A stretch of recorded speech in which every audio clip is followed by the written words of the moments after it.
The lecture hall of the Galactic Xenobiology Academy stretched 3 stories high with curved seating that wrapped around a central demonstration pit like an amphitheater from ancient Earth history, though none of the alien students would have recognized that comparison. Professor Vixton stood at the podium with his forearms crossed in what his species considered a posture of academic authority.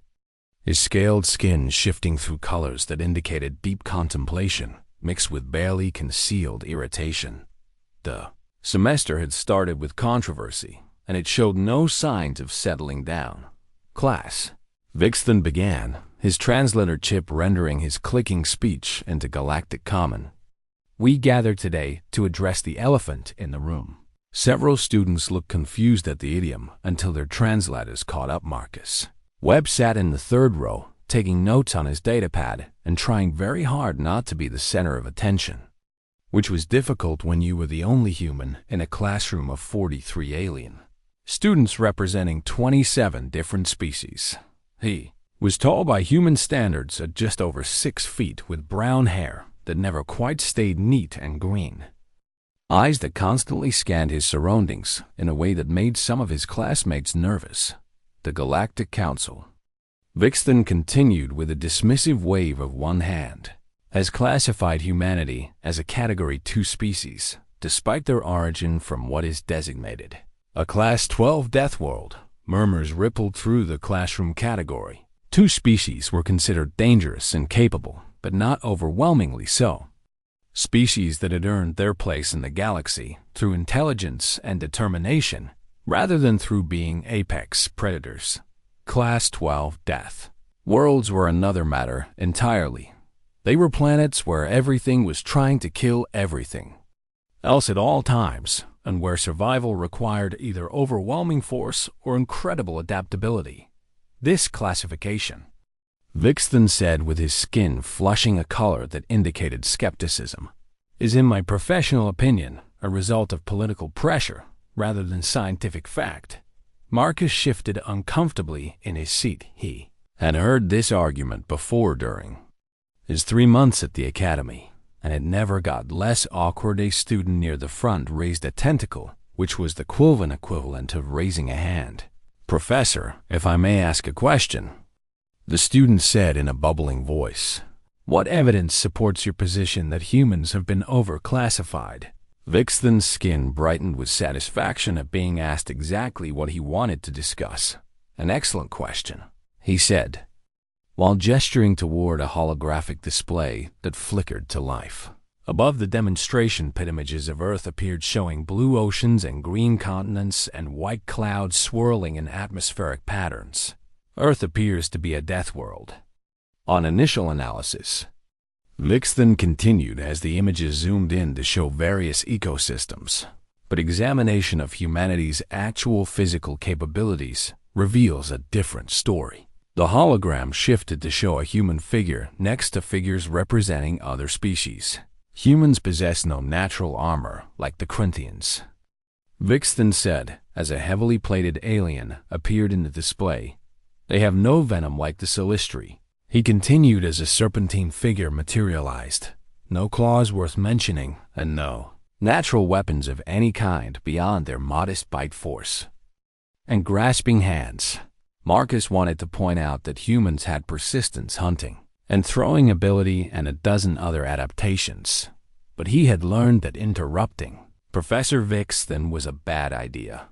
Furthermore, the professor said while warming to his topic, humans are pursuit predators, not ambush predators, which indicates they evolved to chase down prey that was even weaker than themselves, rather than confronting dangerous opponents.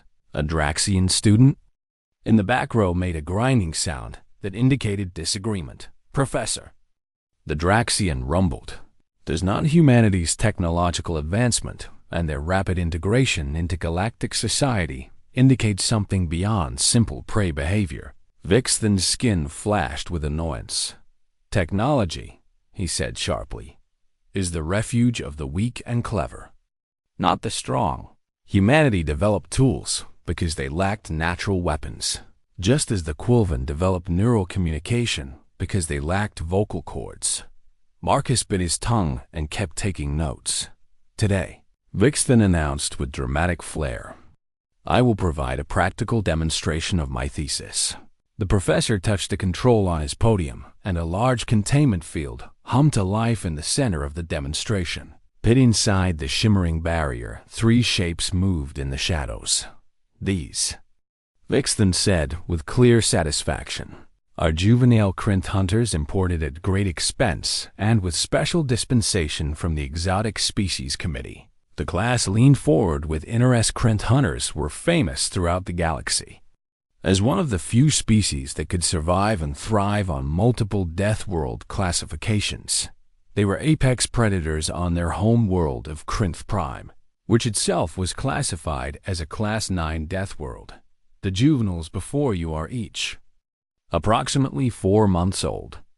Vixen continued while the shapes in the containment field began to pace with more agitation, and already capable of taking down prey twice their size. One of the shapes pressed against the containment field, and the class got there first.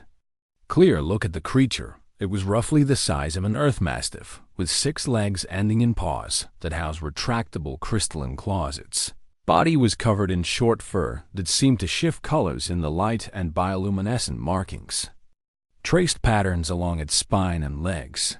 The head was broad and flat with large forward-facing eyes that glowed a soft amber and ears that could swivel.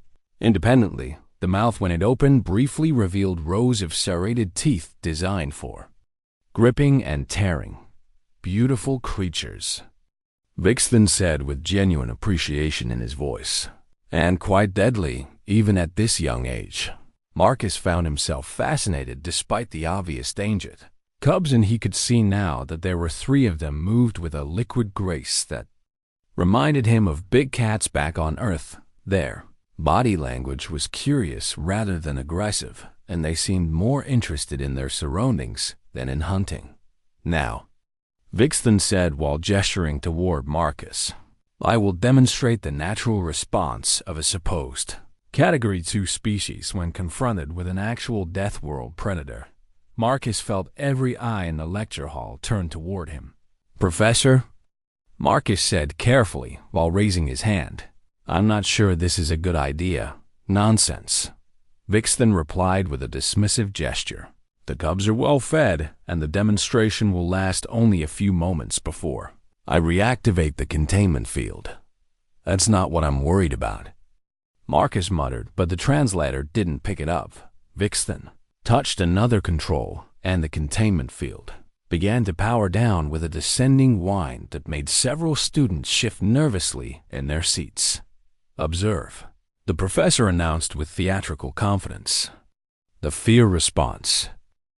The containment field collapsed completely with a final shimmer of blue light, and the 3 Krynth cubs stood motionless for exactly 2 seconds as their eyes adjusted to the sudden change in their environment. Marcus remained seated in the 3rd row with his hands resting calmly on his datapad, while every other student in the lecture hall scrambled for higher ground or pressed themselves against the back walls. The Quilvan student who had asked the earlier question retracted all their tentacles into their protective shell, and the Draxian who had defended humanity climbed onto their desk. Despite their significant bulk, Professor Vixen stood at his podium with 2 arms crossed and 2 arms ready at the controls, clearly expecting Marcus to bolt from his seat or at minimum show signs of panic. Marcus did neither. He watched the cubs with the same careful attention he had given to barn cats back on his family's farm in Montana, and to the wolves he had seen at the wildlife sanctuary where he had volunteered during university. The first cub emerged fully from the demonstration pit, moving with cautious steps that suggested curiosity rather than aggression. His ears were forward and swiveling to catch every sound in the large chamber. Its tail was held high with just the tip twitching back and forth. Its bioluminescent markings pulsed in a steady rhythm that Marcus guessed indicated a calm or neutral emotional state. "Note the predator's stalking behavior," Vixen narrated with clear satisfaction in his voice while gesturing at the cub. "It identifies the weakest target and approaches with clear intent. Marcus almost laughed at that assessment because the cub wasn't stalking at all, it was exploring. The second and third cubs followed their sibling out of the pit, and all three immediately oriented toward the same target Marcus. Their ears remained forward and their tails stayed high, and as they approached the third row of seats, they began making soft chirping sounds that echoed strangely in the large hall. Fascinating. Vixen continued, while clearly misinterpreting what he was seeing. The pack coordinates their approach using vocalization. Marcus slowly closed his datapad and set it aside. Had grown up around animals and had spent enough time studying Earth's various predator species to recognize what was actually happening. These cubs weren't hunting. They were greeting the first cub reached Marcus's row, and instead of crouching to pounce or showing any signs of aggression, it sat down heavily on its hindquarters and looked up at him with those large amber eyes. The chirping sounds grew louder and more insistent. Marcus had heard similar sounds from wolf cubs seeking attention from adult pack members. Very slowly and very deliberately, Marcus extended his right hand palm down and fingers slightly curled in a non-threatening gesture. Lecture hall fell so silent that the hum of the environmental systems became audible as Vixen stopped narrating.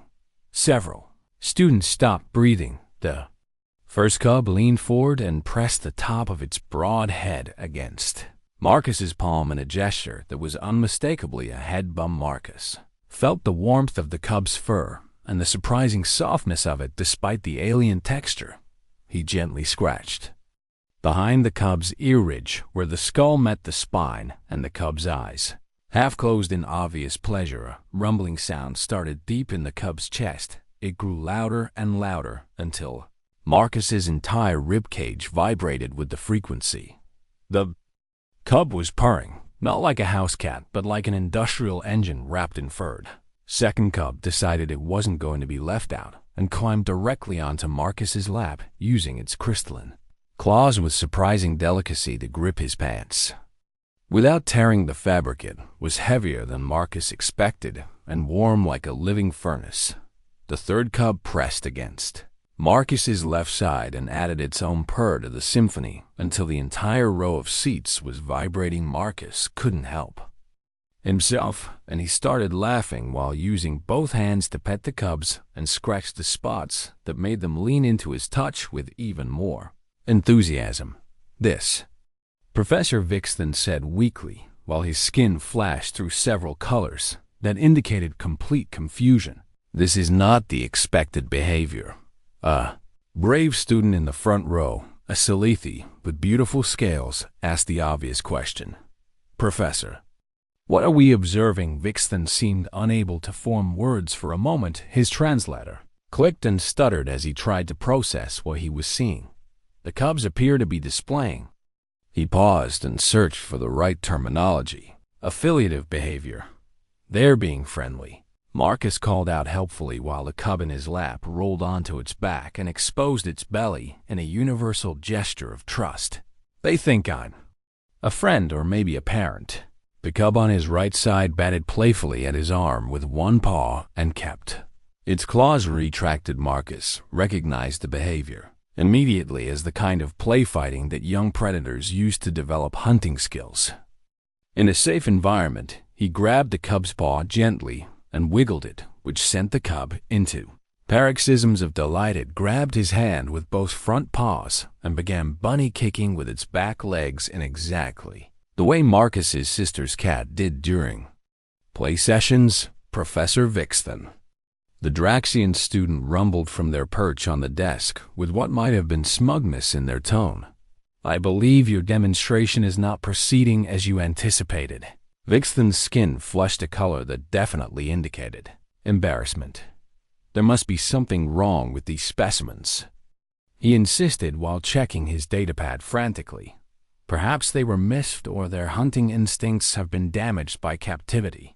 Marcus shrugged off his jacket, which made all three cubs perk up with interest. He wadded the jacket into a ball and tossed it gently down the aisle between the seats. All three cubs exploded into motion.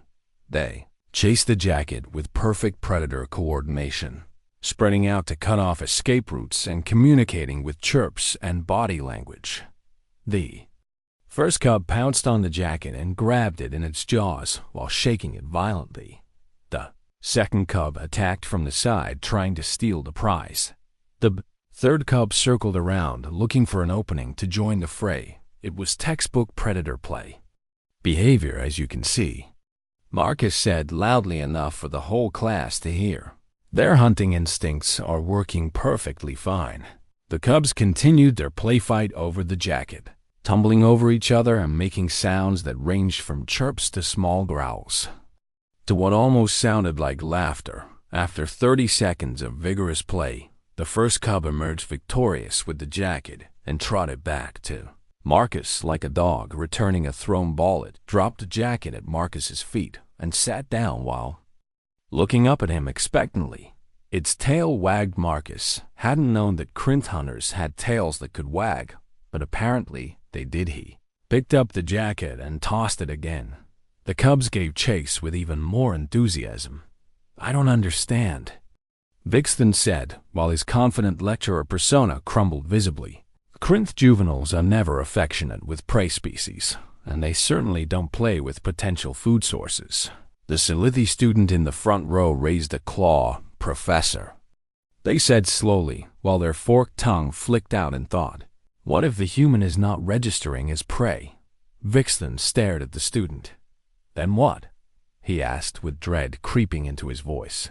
"Would he be registering?" As all eyes turned back to Marcus, who was now engaged in a gentle wrestling match with all three cubs, while laughing as they climbed over him and competed for his attention. "Pack," Marcus said simply while booping one of the cubs on its nose. "They think I'm Pack." The largest of the three cubs had claimed Marcus's lap as its personal territory and was currently sprawled across his legs like a very heavy and very warm blanket, while its siblings competed for space on either side of him. Marcus had given up any pretense of maintaining proper student decorum and was sitting on the floor of the lecture hall with his back against the seats, while three alien apex predators treated him like a combination climbing structure and heat source. Professor Vixton had abandoned his podium and was pacing back and forth at the edge of the demonstration pit, while his skin cycled rapidly through colors that indicated confusion mixed with academic distress. "This makes no sense," Vixton muttered while checking and rechecking his datapad. The cubs were raised in isolation from adult Krynth to prevent imprinting, and they have never encountered a human. The fourth day, Marcus scratched the largest cub under its chin and was rewarded with a purr that made his teeth rattle. "Professor," he said while trying to be helpful despite the bizarre situation, "I don't think this is about imprinting." "Then what is it about?" Vixton snapped, with his academic composure completely shattered. The Draxian student, who had been skeptical of Vixton's thesis from the beginning, climbed down from their desk and approached cautiously. They were a large species covered in thick rocky plates, and they moved with the ponderous confidence of a being that had very few natural predators. "Human." "Marcus," the Draxian rumbled with their voice like grinding stones, "may I ask what you are doing that is causing this behavior?" Marcus looked down at the cubs and then back at the Draxian. "I'm just—" He paused to find the right words, treating them like I would any young predator back home. "Elaborate, please," the Draxian requested while pulling out their own datapad to take notes. Marcus thought about it while one of the smaller cubs decided his hand looked like an excellent toy and began play-biting his fingers with its teeth, carefully not applying enough pressure to break skin when you meet a predator, especially a young one. Marcus explained while gently wrestling his hand away from the cub. "You need to understand their body language and respect their communication." The class was listening now, with every student leaning forward to catch his words. Even Vixton had stopped pacing. These cubs came out of the containment field with their ears forward and tails up. Marcus continued while demonstrating by pointing at the relevant body parts on the cub in his lap. That's curious behavior, not aggressive behavior. How do you know this? The Solidity student asked with genuine fascination. Do you have Crinth on Earth? No. Marcus said with a laugh. But we have lots of other predators, and they share similar body language patterns. He shifted position slightly, which caused all 3 cubs to adjust with him while maintaining maximum contact. The chirping sounds they made. Marcus went on.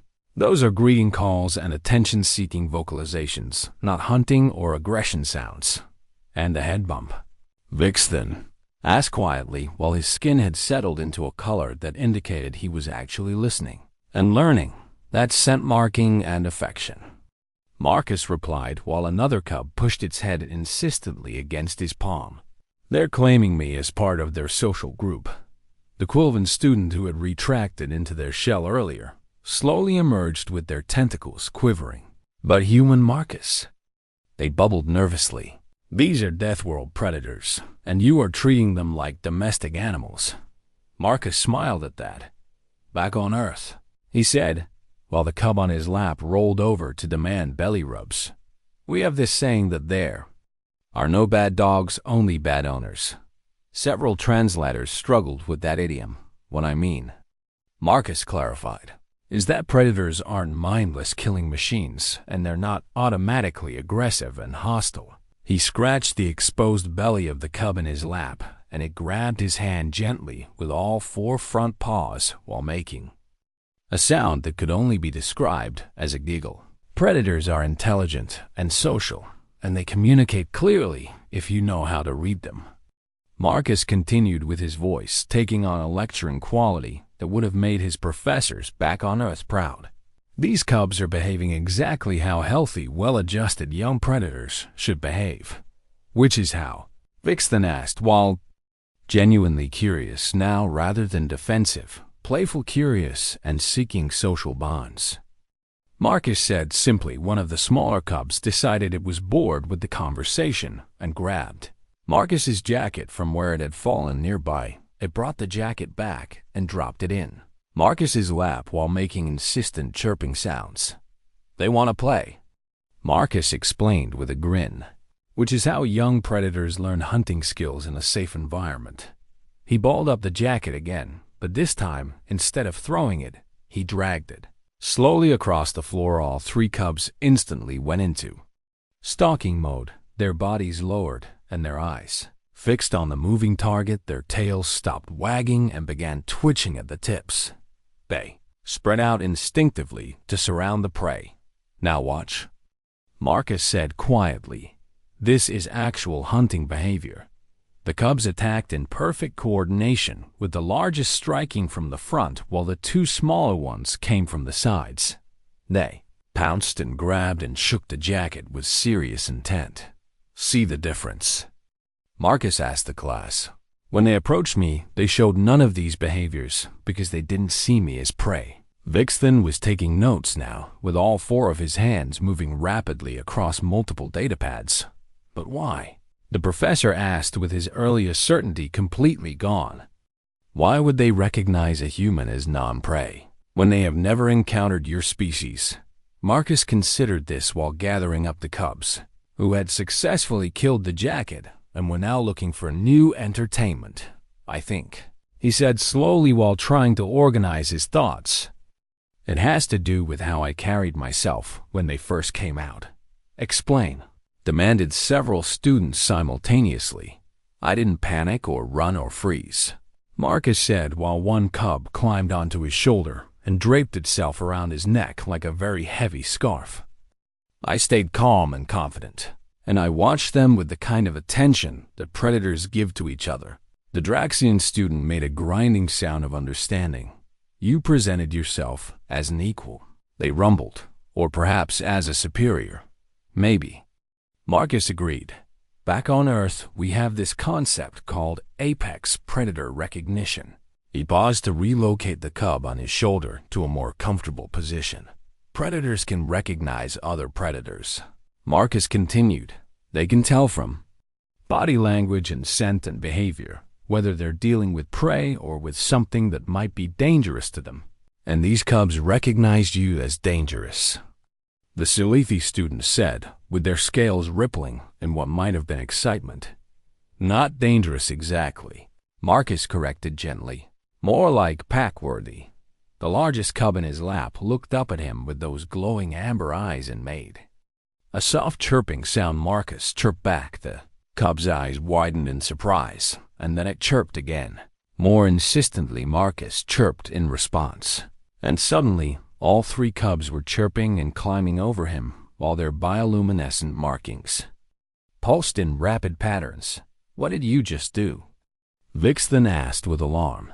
I think I accidentally said something in their language, Marcus admitted while laughing as the cubs became even more affectionate. Probably something like hello or I like you. The lecture hall erupted in excited chatter. As students began discussing the implications of what they were witnessing, Vix then held up two hands for silence.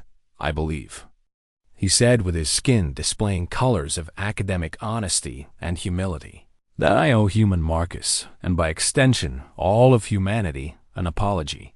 Marcus looked up at the professor while trying to prevent one of the cubs from crawling inside his shirt. My thesis was clearly flawed. Vix then continued, and this demonstration has revealed something far more significant than I intended.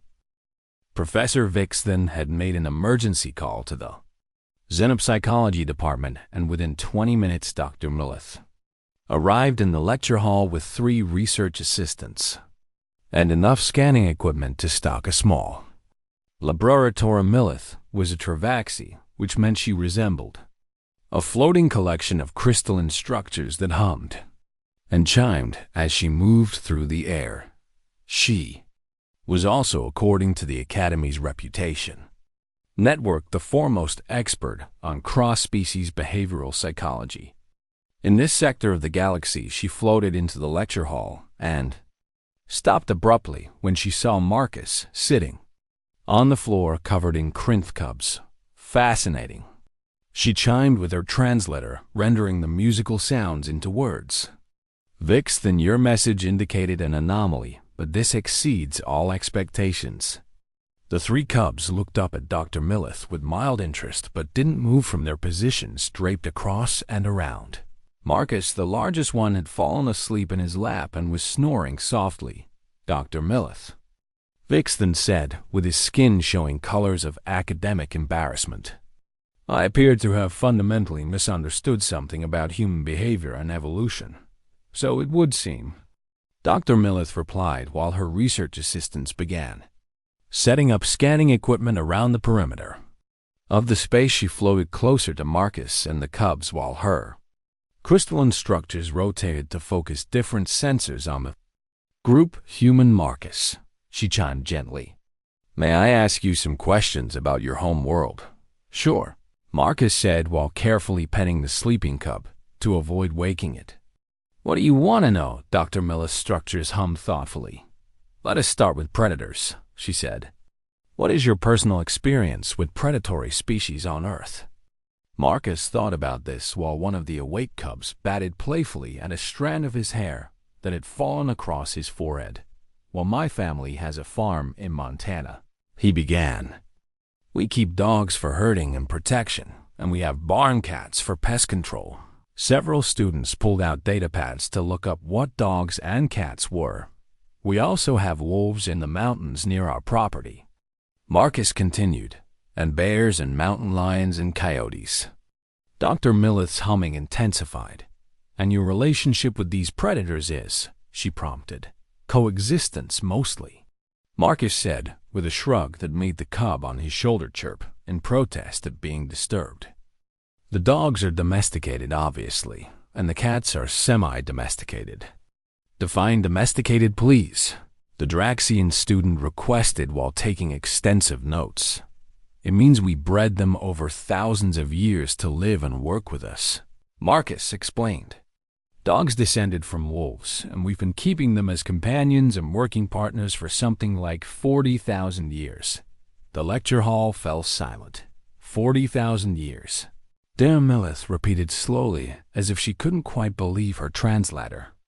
You have been selectively breeding apex predators for 40,000 years. Well, yeah, Marcus said as if this was the most normal thing in the galaxy. Dogs are super useful and they're great company. One of Dr. Miller's research assistants, a small furry species called a Pixen, squeaked in distress. How is this possible? The Pixen asked with their whiskers trembling. Apex predators cannot be domesticated, and they certainly cannot be kept as companions. Marcus looked genuinely confused by this statement. Why not? He asked. I mean, it takes work and you need to understand their needs and behavior, but it's definitely possible. Dr. Millith floated in a slow circle around Marcus, while her sensors continued to collect data. Human Marcus. She chimed carefully. Please understand that in the wider galaxy, the concept of domesticating a predator species is considered somewhere between impossible and insane. Oh, Marcus said with surprise. I didn't know that. He glanced down at the cubs who were completely relaxed in his presence. But these guys seem pretty comfortable with me. He pointed out. Indeed, Dr. Millith agreed. Which brings me to my next question. And what do you know about apex predator behavior and psychology? Marcus considered this while absently scratching behind the ears of the cub that was using his leg as a pillow. I mean, I'm not an expert or anything, he said modestly. But I grew up around animals, and I volunteered at a wolf sanctuary during university, and I've done some reading about animal behavior. What kind of reading? Vixen asked while his skin displayed colors of intense curiosity. Books about wolf pack dynamics and big cat behavior and canine psychology, Marcus listed. Plus, I took some courses in animal husbandry and veterinary basics. The Salithi student raised a claw. Human Marcus, when you say big cats, what specifically do you mean? Lions and tigers and leopards and jaguars, Marcus said while ticking them off on his fingers. Cheetahs and cougars and lynx. He paused and added, oh, and we have house cats too, which are basically tiny versions of the big ones. Dr. Millis' humming reached a pitch that suggested extreme interest. You keep miniaturized versions of apex predators in your homes. She stated rather than asked, well, they're not really miniaturized. Marcus corrected. They're a different species, but yeah, pretty much.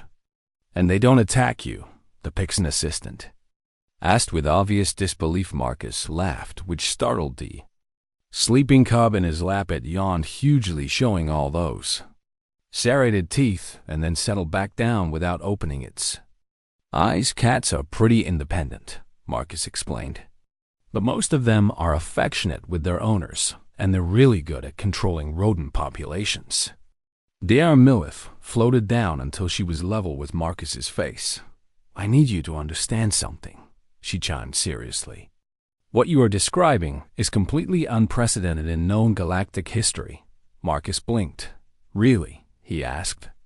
Nobody else has domesticated predators. No, Dr. Millith confirmed.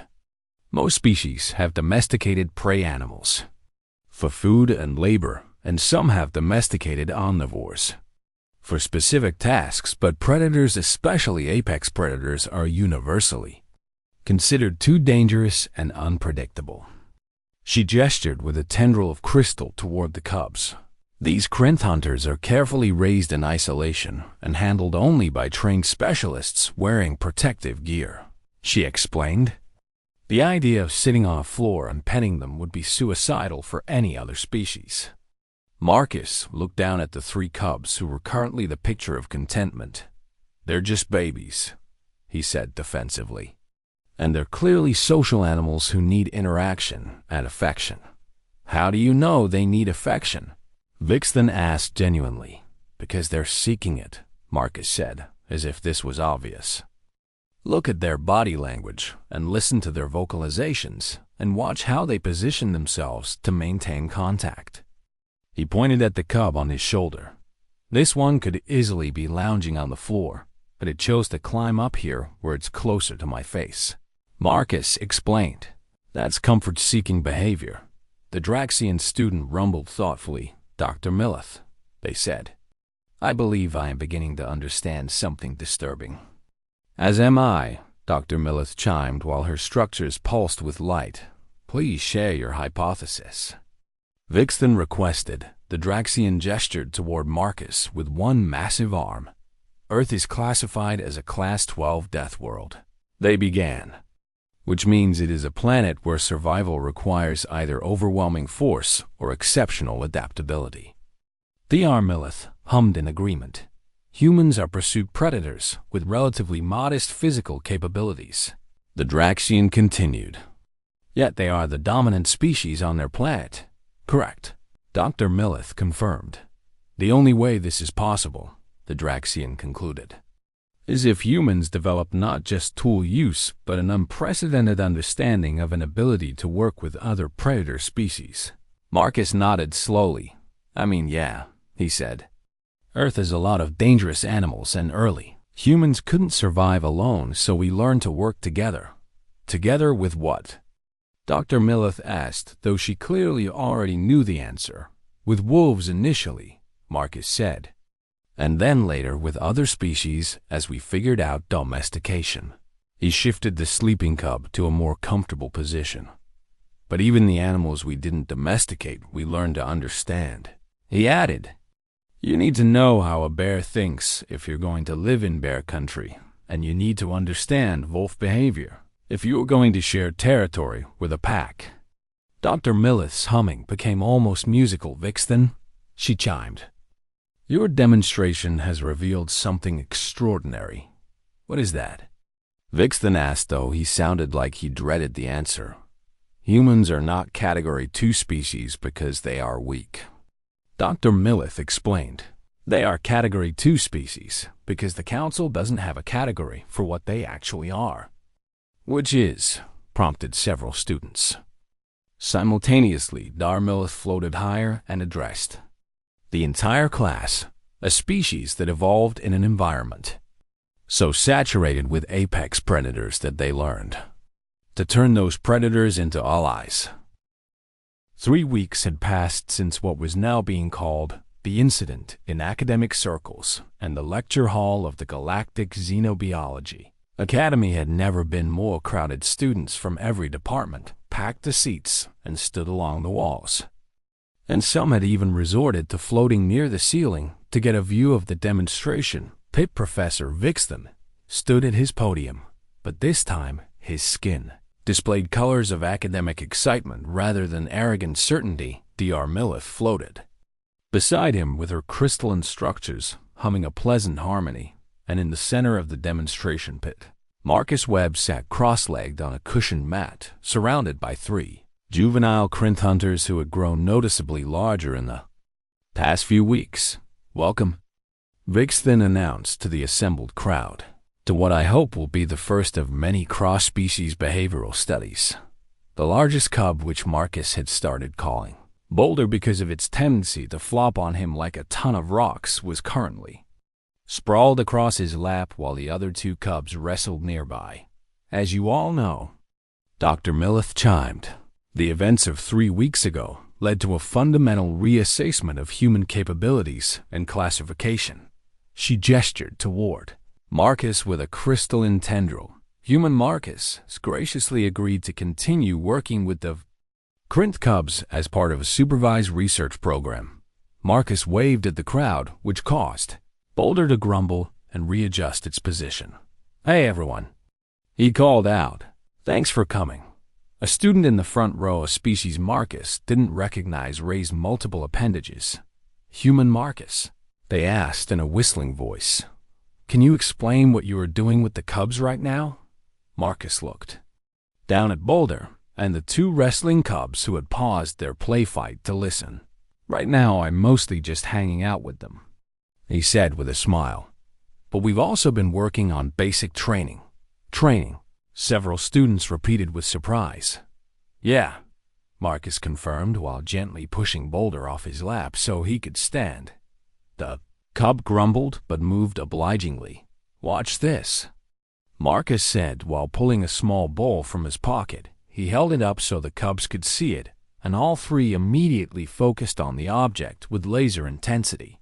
Sit, Marcus said firmly. All 3 cubs sat. The crowd gasped. Marcus tossed the ball gently across the demonstration pit and said, Fetch.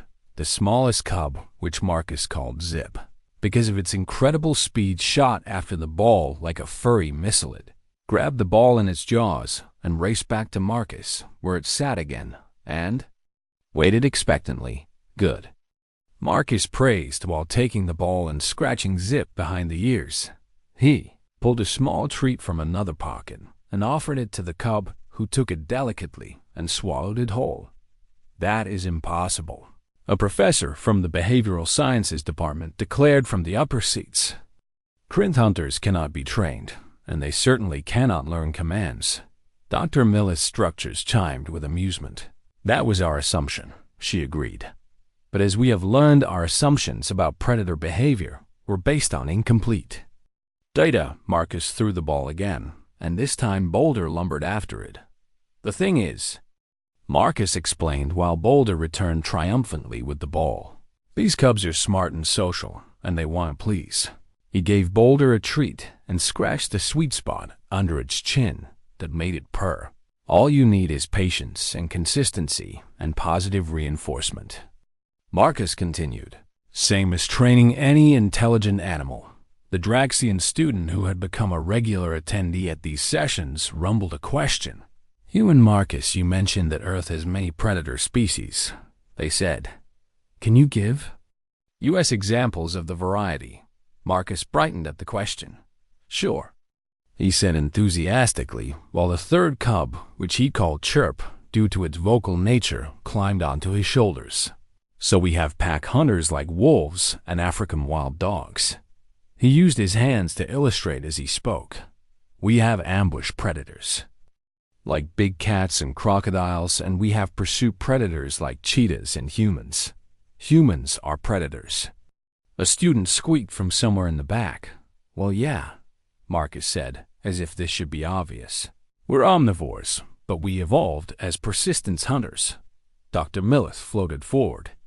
"Perhaps you could explain persistence hunting," she suggested. Marcus nodded while Chirp draped across his shoulders like a living shawl. "Persistence hunting is when you chase prey until it collapses from exhaustion," he explained. "Humans aren't fast, but we have incredible endurance, and we can track prey for hours or even days, until it's too tired to run." The lecture hall erupted in whispered conversations. "We also sweat, which lets us regulate our temperature while running," Marcus added. "Most animals have to stop and pant to cool down, but we can just keep going."